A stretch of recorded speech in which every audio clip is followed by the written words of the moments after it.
Hello people, ఈరోజు recipe మిరియాల చారు వచ్చేయని చూపిస్తాను. 1 స్పూన్ జీలకర్ర, మిరియాలు, వెల్లుల్లి రెమ్మలు అండ్ కరివేపాకు, కొంచెం ధనియాల పొడి వేసుకొని కచ్చాపచ్చగా దంచి పక్కన పెట్టేసుకుంటున్నాను.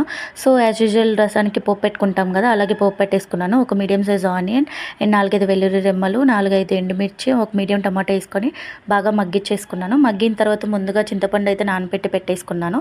సో ఆ రసం అయితే యాడ్ చేసేసుకొని మనకి ఎంత వాటర్ కావాలో అంత తగినంత వాటర్ పోసేసుకొని బాగా చేతితో అయితే స్మాష్ చేసేసుకొని మరిగిచ్చేసుకున్నాను. సో బాగా మరుగుతున్నప్పుడే బాగా ముందుగా అయితే మనం రసం పౌడర్ రెడీ చేసి పెట్టుకున్నాం కదా, ఆ పౌడర్ వేసుకొని బాగా మరిగిచ్చేసుకొని దింపేసుకోవడమే. టేస్ట్ అయితే చాలా బాగుంటాయి, ట్రై చేయండి. ఎస్పెషల్లీ మనకి కోల్డ్ అలా చేసి ఉంటుంది కదా, అలాంటి టైంలో మెడిసిన్తో పాటు ఇలా మిరియాల చారు అలా పెట్టుకొని తాగితే నోస్కి చాలా రిలీఫ్గా ఉంటుందండి. నేనైతే ట్రై చేశాను, నాకైతే చాలా హాయిగా అనిపించింది. మీరు కూడా ట్రై చేసి ఎలా వచ్చిందో కామెంట్ చేయండి. దాంతోపాటు ఒక లైక్ చేయండి, సబ్స్క్రైబ్ చేసుకోండి.